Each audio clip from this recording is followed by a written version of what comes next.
Welcome YouTube to another D&D Fridays. This is your ever so lovely host, the Geek Live.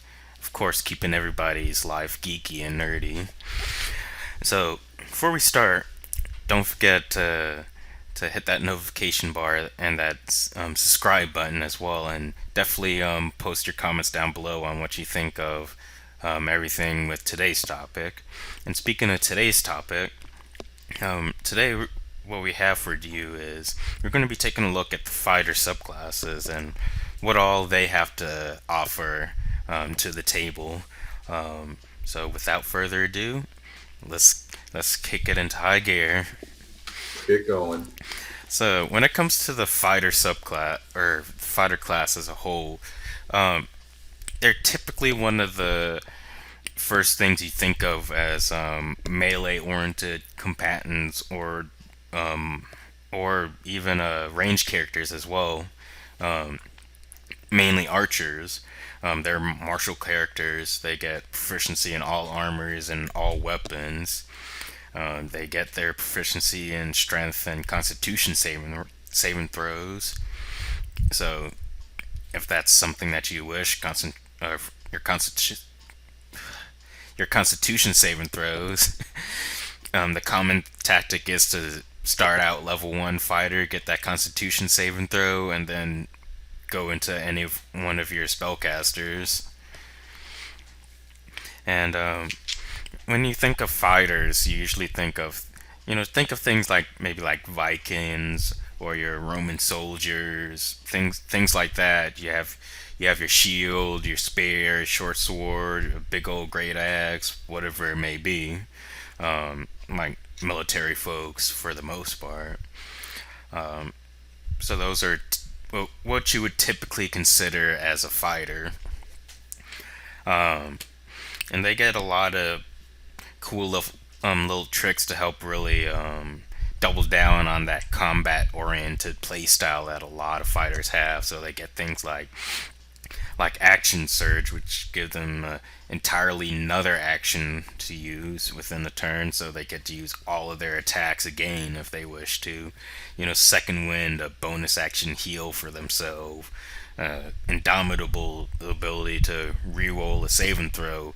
So that's a lot of really cool things. And the other thing is, the fighter has the most amount of ASIs out of any class at about 7 ASIs, so they can really pump out and max out multiple stats or gain a lot of different sort of feats depending on how you want to play that character.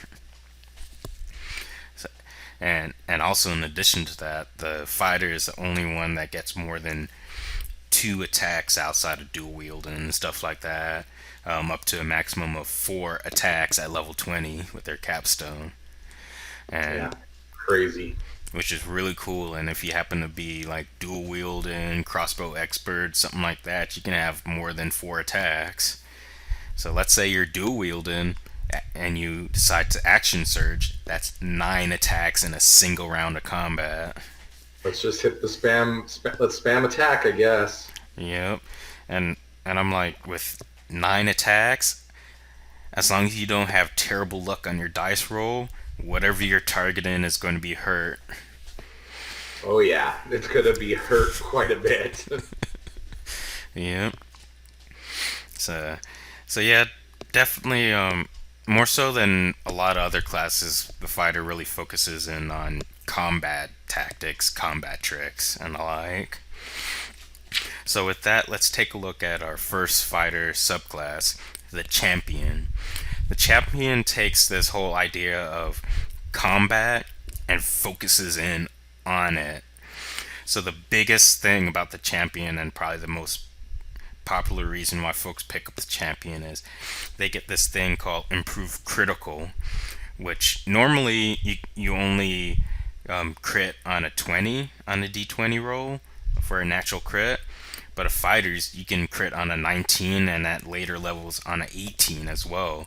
So you have up to a 15% chance of critting on your attack rolls, which is huge, especially if you're getting 8 or 9 attacks in a round. You're likely to have at least 1 or 2 of those being a crit. Yep. So so that really doubles down on it. They get a cool other nifty trick at 18th level called Survivor, where if you have less than half of your HP, then at the start of each of your turns, you gain HP equal to 5 plus your con modifier. So it's a little bit of self healing added on to their second win. So they're really meant to really stay in the fight as much as possible and dish out those massive critical hits. Yeah. And it's always devastating, especially if you happen to have the right party. You know, some like have the wizard cast bless on you and the cleric cast holy weapon on you, or combinations like that. This can really escalate the damage. Yeah, the champion is all about getting in there and critting as much as possible and swinging that weapon as much as possible. Yeah. It's like the champion fighter is probably one of the few martial classes that may make a barbarian a little bit scared. And speaking of everything, let's take a look at our next subclass for the fighter, which is probably the most popular subclass out there for the fighter, which is the Battle Master fighter. The Battle Master is that whole tactics oriented fighter. So their big thing is these maneuvers, battle maneuvers. They get a whole slew of battle maneuvers which they can expend superiority dice on, up to six, I believe, superiority dice, which can grow up to D12 later on in levels. And depending on which maneuvers you pick up, will determine what you can do. So they can do everything from utilizing a precision attack maneuver to gain extra accuracy on their weapon attack rolls, to commander strike to pretty much give up one of their attacks to allow one of their allies to make an attack, to trip attack to potentially force an enemy to fall prone to the ground. So there's a lot of different things you can do with the Battle Master, and that's just touching the tip of the iceberg, especially with Tasha's introducing more battle maneuvers. Definitely. And another big thing of the Battle Master is the fact that on 7th level you get this ability called Know Thy Enemy, which basically says as long as you've been talking to somebody for at least a minute, you don't even have to be talking with them. You could just be observing them while your paladin or your sorcerer or whatnot is haggling the shopkeeper or whatnot. And after at least a minute, you can say, "Hey, DM, I need you to give me 3 pieces of information from about that person. I need you to give me either their strength score, dex score, constitution score, AC, current hit points, total class levels, if any, and total fighter class levels, if any." That could be a whole lot of crucial information. It's like if you happen to know the target's AC, then you know, all right, now I know what I need to hit, so I know when I need to expend my precision attack resources and whatnot. You happen to get the dex score. It's like, all right, now I can tell my wizard, hey, this guy is really weak in dex. You can fire off your fireballs as much as you want against this guy. So that's a lot of good information if you know you're about to do something. And knowing the armor class is also very powerful, right? Because sometimes it takes a round or two to kind of figure out what the target range is when you're swinging at an enemy, especially at the higher levels. So if you know that right off the bat, you can set up a strategy to where you try and get more advantage off, right up front, or you debuff the enemy, or you buff your party. So even I think armor class is also right at the top of knowing some of that information. Yeah. It's just like if I know the enemy has an AC of like less than 15, it's like, all right, cleric, you don't really need to cast bless on us in this particular fight. You can concentrate on something else. Whereas AC is probably like a 2021. Yeah, we need that bless this round.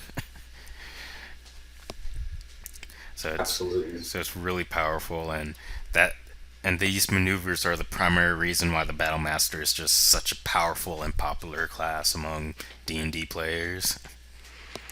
And the Know Thy Enemy will inevitably probably annoy some DMs if you use it correctly. So next up, we have the Eldritch Knight fighter. The Eldritch Knight blends that martial prowess with some spellcasting. So the big thing is they can cast spells, and they're considered a quarter caster. So they get up to fourth level spell slots, but they don't get their fourth level spell slot until 19th level. Yeah, and only one spell slot of fourth level.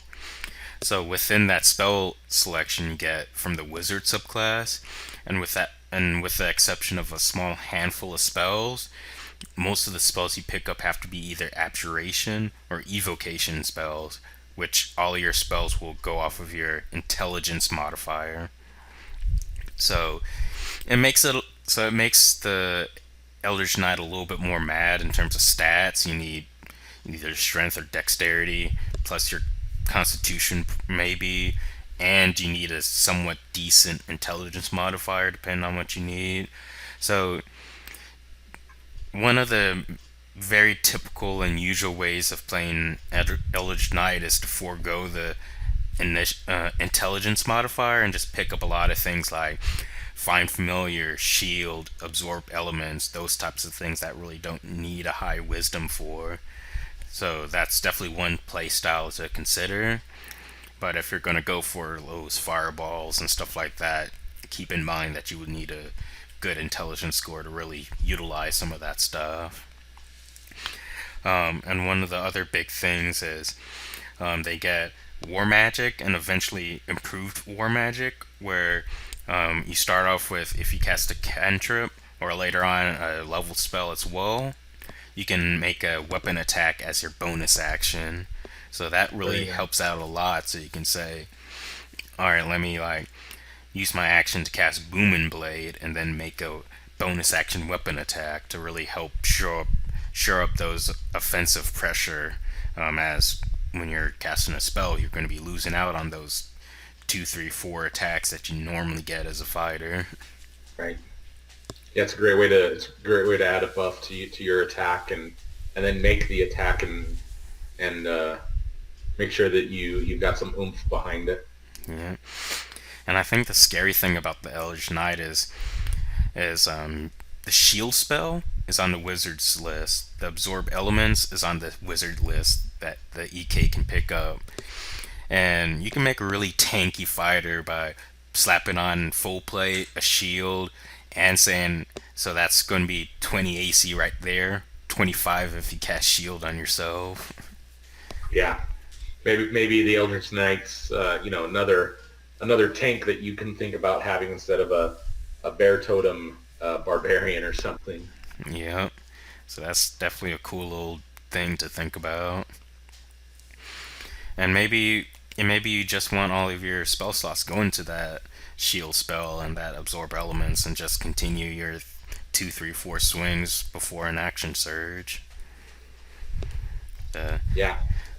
So there's a lot of ways to really get into the Eldritch Knight. So moving on to the next fighter subclass, we're taking a look into Xanathar's Guide for Everything. We're going to be taking a look at the Arcane Archer. The Arcane Archer is one of those subclasses that focuses on ranged attacks.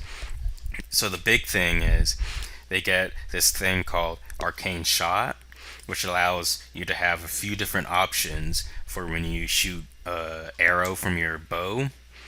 Of course, like the EK, the Eldritch Knight, these shots really go off of your intelligence modifier, so that's something to keep in mind. But you can do different things from potentially banishing the target for a round, to damaging target creatures within like 5 feet of your actual target, to a slew of other things. So it adds a little bit of cool stuff onto the ranged archer archetype. Although the Battle Master does get a whole lot more options to really do, but the Arcane Archer does get some cool options as well. Yeah. And for instance, the Arcane Archer also gets Magic Arrow, which means their arrows are now magical, so you don't have to worry about, man, I need to hurry up and find myself a magical bow to overcome that resistance. Right. I, I think I think the Arcane Archer has a lot of cool synergies within it. I think there's a lot of potential here because you know, who doesn't want to play a Legolas type of character in their fantasy campaign, right? Yeah, So that's definitely a lot of cool stuff. But the one thing I will mention though is, um, I know that this definitely trips some people out off, but keep in mind for the Arcane Archer, some of their stuff requires you to use either a short bow or a long bow, so you can't really combine it with a crossbow of any sort.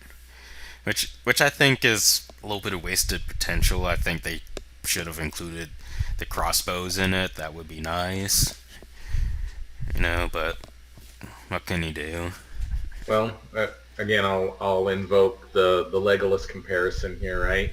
I think with this subclass, they were going for a little bit more for that range sort of character, right? So when you've got a crossbow, you're a little bit closer than normal, right? You're usually with not necessarily in melee range, but you're 10, 15 feet away. But with a long bow or a short bow, you're hanging back with the magic users, So Yeah. So it's definitely all in all, I still think it's a very cool subclass, and one that we don't see a whole lot of in terms of the martial characters. Just having that subclass really dedicated to that ranged weapon user. So next up, we have the Cavalier, which is this mountain combatant that's really a whose whole focus is really around defensive type of battle and combat. So, for instance, a couple things they get is, for instance, at first they get born to the saddle, which means you have advantage on saving throws made to avoid falling off your mount. So, and if you fall from 10 feet or less, you automatically um, get on your feet.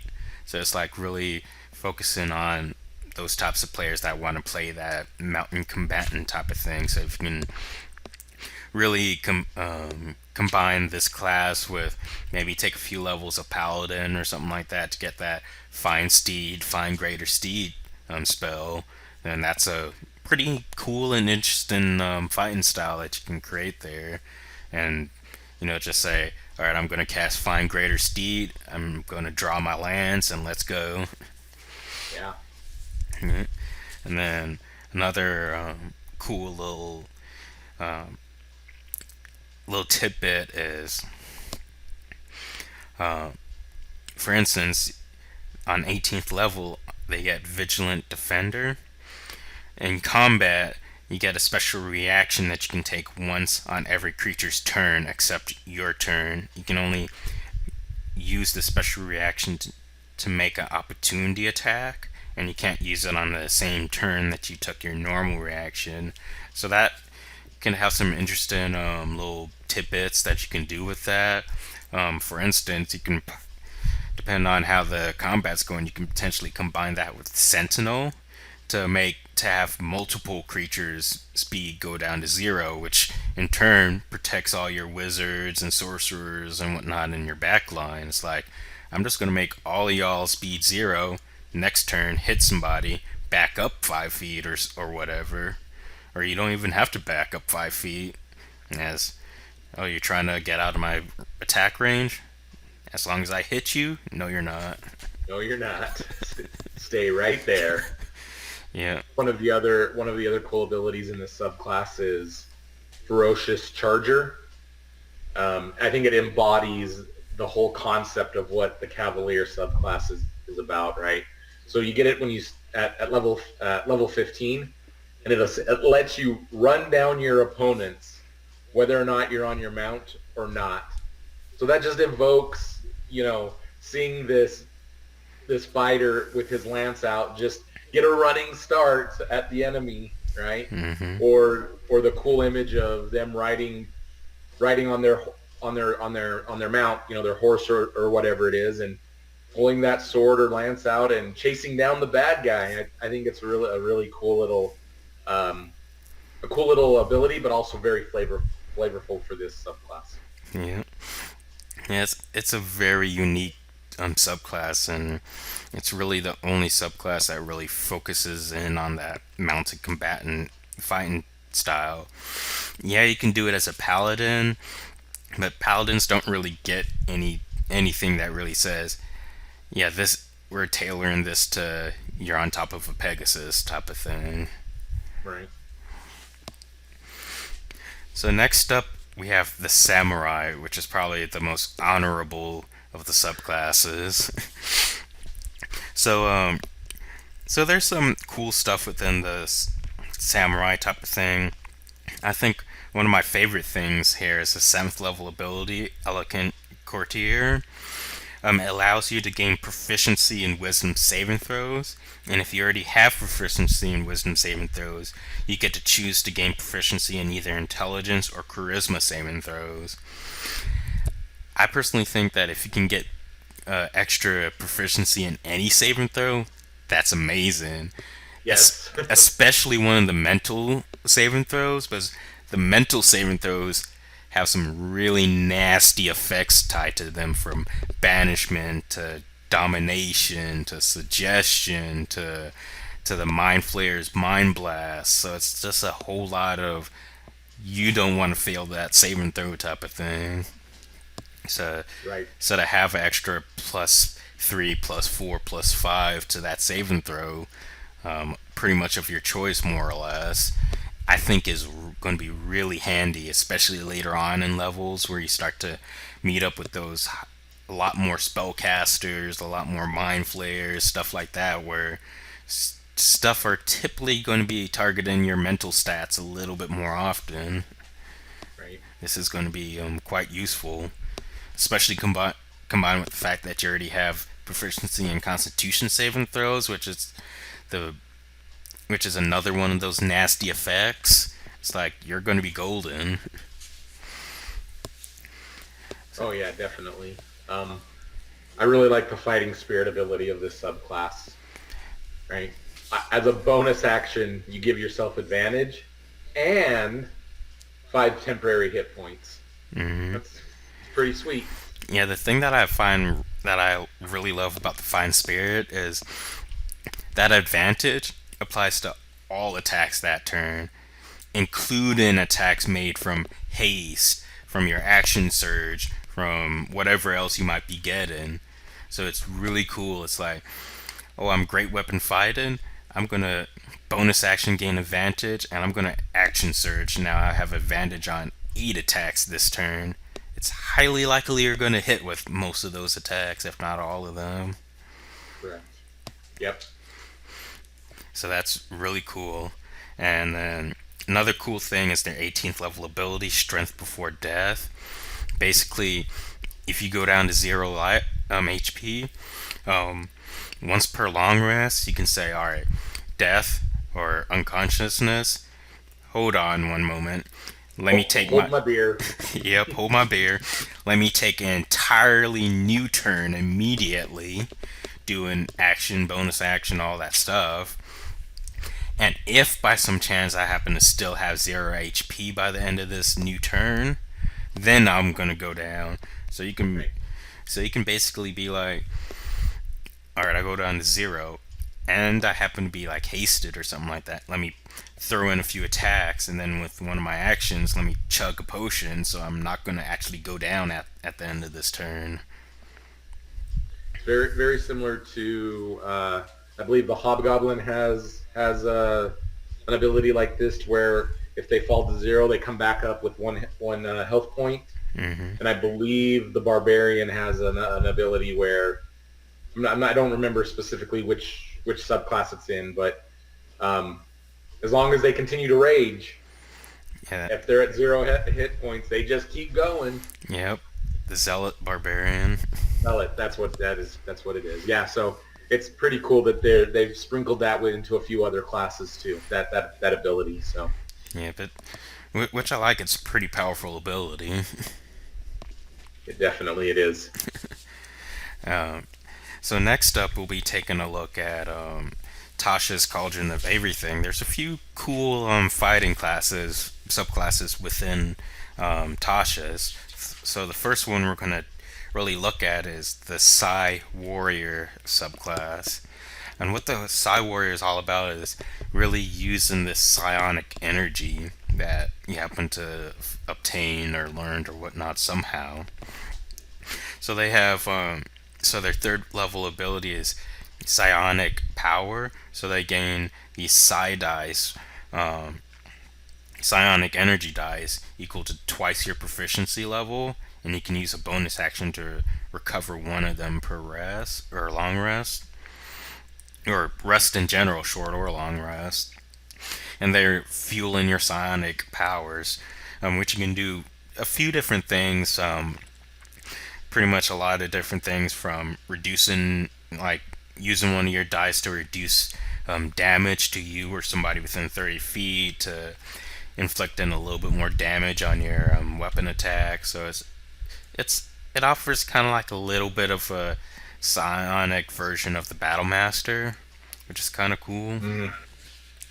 And and like one of the other cool things is it really deals a lot with like telekinesis as well. Like one of their seventh level abilities is telekinesis thrust, where whenever you deal damage with your psionic strike, which is one of their psionic energy dice powers, they can force the target to make a strength saving throw, equal to 8 plus proficiency bonus plus intelligence modifier. And if they fail, you can either say, "You're prone," or "I move you 10 feet." Mm. So depending on or battlefield situation and tactics, either one of those could be really cool. Absolutely. Yeah. Very very good abilities. Yeah. Or it's like on 18th level, you can cast the telekinesis spell requiring no components, which is a pretty cool spell to say the least. I think telekinesis is something you don't see a lot of, but can really be potent when used correctly. Yeah. You can move a huge or smaller creature with the telekinesis spell. So yeah, that's you're up against giants are considered huge, right? Yeah. Get back. So that's pretty much everything but the gargantuan Tarrasque and other gargantuan creatures like that. Yep. And typically you'll know if you come across a gargantuan creature. Oh yeah, you'll definitely know. That is true. Yeah. So next up, we come to our last fighter subclass in Tasha. Is called the Rune Knight. The Rune Knight is all about really inscribing these different sort of giant runes onto like your armor, your weapons, stuff like that. And there's a rune for each one of the different types of giants, from cloud giants, fire giants, hill giants, stone giants, so on and so forth. And you start off with 2 runes, and eventually you gain up to 5 runes that you can have active at a time. And each rune does a little something different. So, for instance, the Frost rune, whenever you're wearing or carrying an object with it, you have advantage on animal handling checks and intimidation checks. And as a bonus action, for 10 minutes, you get +2 bonus to all ability checks and save and throws that use strength or constitution. And you can't use that specific ability until you take a rest. That's kind of cool, especially when you think about it. It's like concentration saves are a constitution save. So you're kind of like getting a partial warcaster with that. Yep. I do find it a little strange that they have animal handling as as the ability to give advantage on for this rune, but hey, sometimes it comes in handy. Yeah. If your Cavalier friend is having a tough time, alright, Frostrune, do your thing. You tame your friend's horse. Yeah, that's gonna go over real well. But that might be a fun RP moment. Absolutely. You're at odds with your close friend for the next week. The horse snuggles with you at night instead of with him. Yeah. Uh, and, and depending on how you RP it out, your friend may or may not pick up the next 3 levels to get Oath of Vengeance Paladin. Maybe at that point it's gone a little too far. Yep, and that person probably delved into the depths of at least chaotic neutral. Oh yeah. Yes, definitely. But well, with the giants, with this whole Rune Knight feature, there's some other cool stuff. Like also on 3rd level, if you happen to be a size that is smaller than large, you become large along with anything you're rearing, and you get advantage on strength based ability checks and saving throws.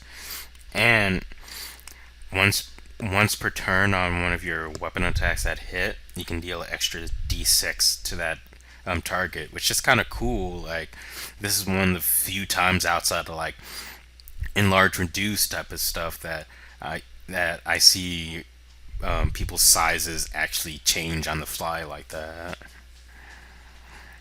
So Yep. that's kind of cool. I like the fact that at level 15 you get the ability Master of Runes, Hmm. so that you can use each of the runes that you have twice instead of just once.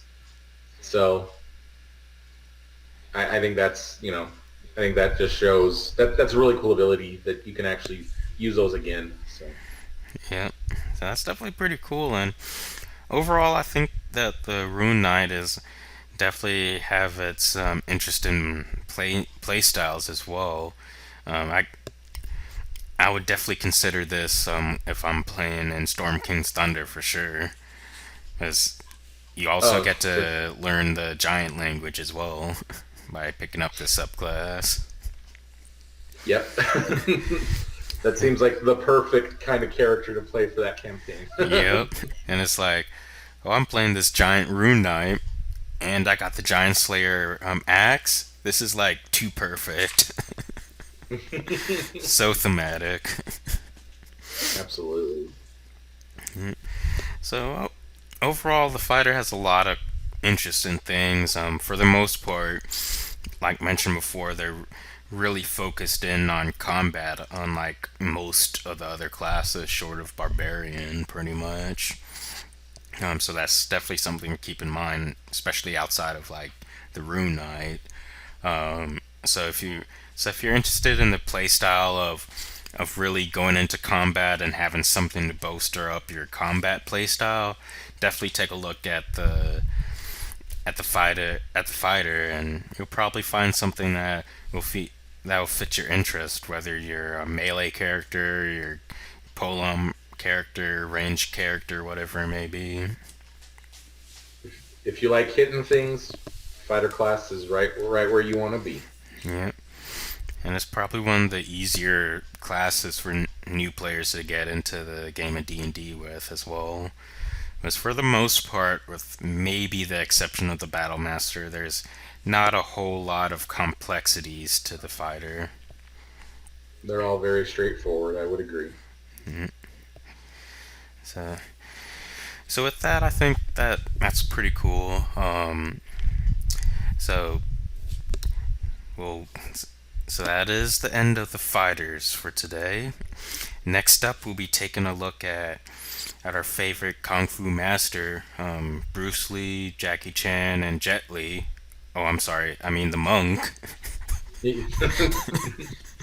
So, next time on Rush Hour, I mean D&D Fridays, We'll be taking a look at the monk subclasses and just seeing what they have to offer the world of D&D 5th edition.